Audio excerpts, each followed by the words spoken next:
Bonjour à tous et toutes.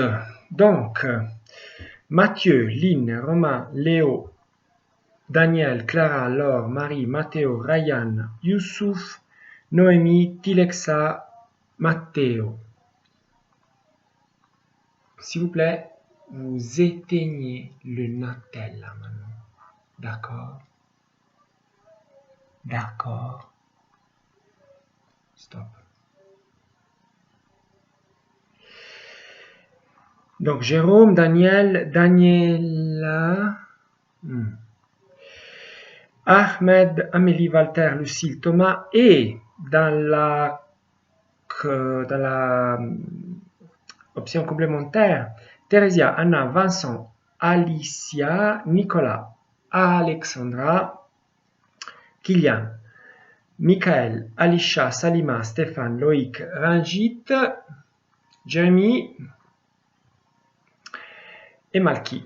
Donc aujourd'hui, j'ai préparé les corrigés des exercices qui vont du numéro 22 au 32, mais pas le 26 et 27. Parce que je n'avais pas envie de le faire. Et si jamais vous insistez, je vous ferai aussi les corrigés de 26 et 27.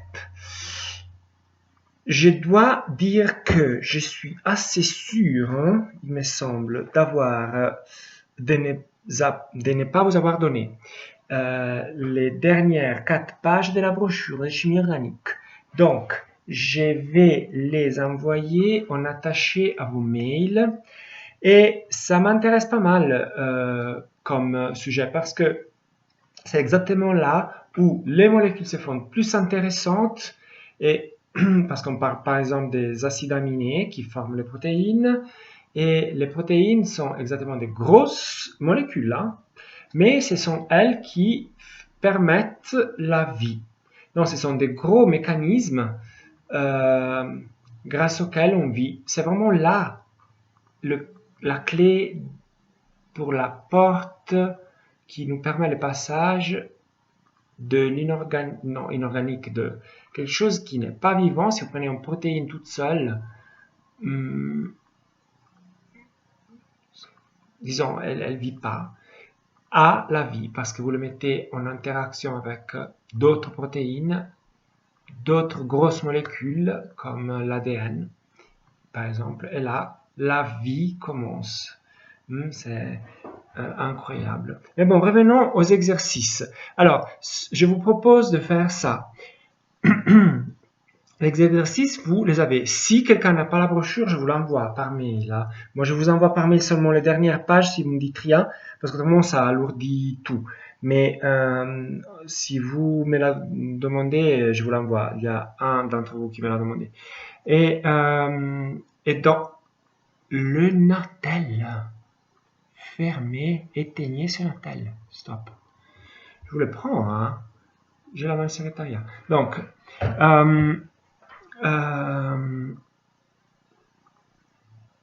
je propose de faire comme ça pour les exercices.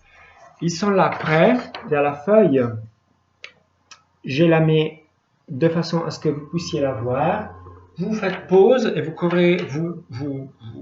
attendez que voilà, vous copiez l'exercice, disons, vous corrigez votre exercice. Donc, c'est pour vous.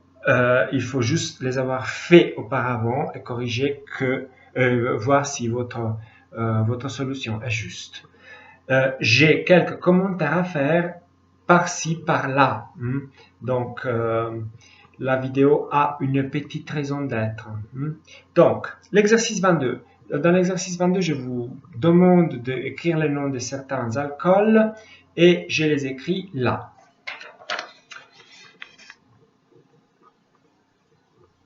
J'espère que vous arrivez à le lire.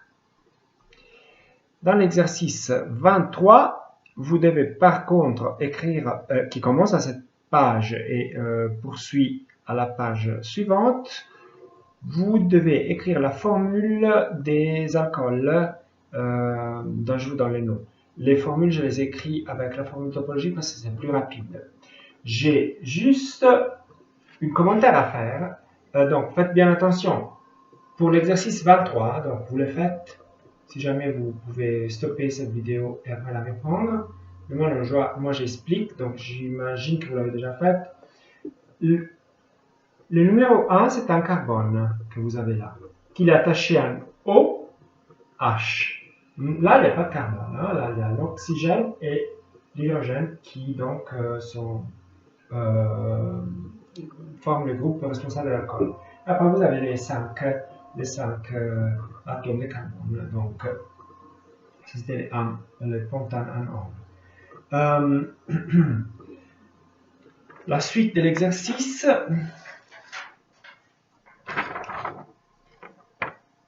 est là.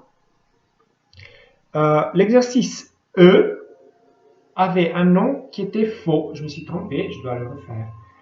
Donc, raisonnez sur pourquoi il était faux et je vous donne la solution à la page suivante. Et puis, l'exercice F, c'est un alcool très important, un triol, comme vous voyez déjà, qui s'appelle glycérol. Le nom du paquet 1, 2, 3, propantriol ou propane 1, 2, 3, triol, qui est à la base des esters qui forment les glycérides. Ce sont des esters qui sont faits avec les acides. Et les esters principaux et plus intéressants qui sont faits avec le glycérol sont les esters des acides gras, donc avec plus que 5 atomes de carbone, hein, donc on forme les gras. Voilà. Donc l'exercice F était faux parce que je vous parlais d'un 4-éthyle. Et si on met un 4-éthyle sur un butane, on rallonge juste la chaîne. Donc on parle plutôt d'un hexanol. Hein? Donc ça c'est la solution de l'exercice. L'éthyle, je l'ai encerclé à la fin, rallonge juste la chaîne. Exercice 25. Et vous me dites, hein, si j'ai fait moi des erreurs, vous me dites. Donc, de nouveau, pour me dire, via mail, via commentaire, je sais que mon téléphone circule, je ne le donne pas là sur vos chaînes parce qu'autrement j'ai toujours peur qu'il y a quelqu'un qui ait envie de me mettre au boulot à 5h30 du mat. Et voilà, non, je préfère pas. Plutôt la nuit alors, je travaille plutôt la nuit. Donc, exercice 25.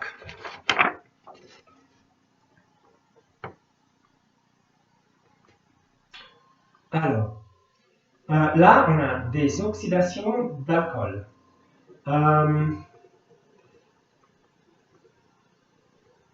Donc, vous voyez, le premier, on oxyde un alcool primaire en aldéhyde. Le deuxième, on oxyde un alcool secondaire. Là, c'est un alcool secondaire. L'OH est lié à un carbone qui est lié à 2 carbones. Acétone. Et dans les troisièmes, je vais faux. Là, il doit y avoir un O atomique. Voilà, magie. Le troisième, le C, on oxyde un alcool secondaire acétone, de nouveau. Et dans le D, on oxyde un alcool primaire, de nouveau, aldéhyde.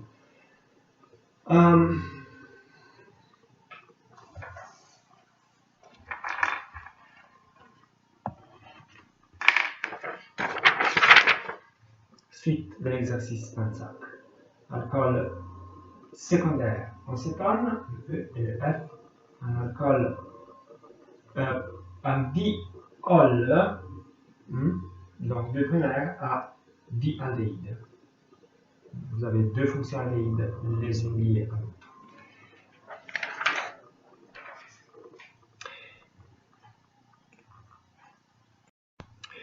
L'exercice 24, je ne l'ai pas fait à vrai dire, mais il s'agit juste de reconnaître dans l'exercice 22 les alcools primaires, secondaires et tertiaires. Alors le A est primaire. Vous voyez, le OH est lié à un carbone qui est lié à un seul autre carbone. Le B est secondaire. Le C est secondaire. Le B est primaire. Il y a deux fonctions alcooliques, les deux primaires. Le E est secondaire et le F est secondaire. La suite de l'exercice, je la mets dans la vidéo numéro B parce que autrement la vidéo est trop longue. Après YouTube ne la prend pas.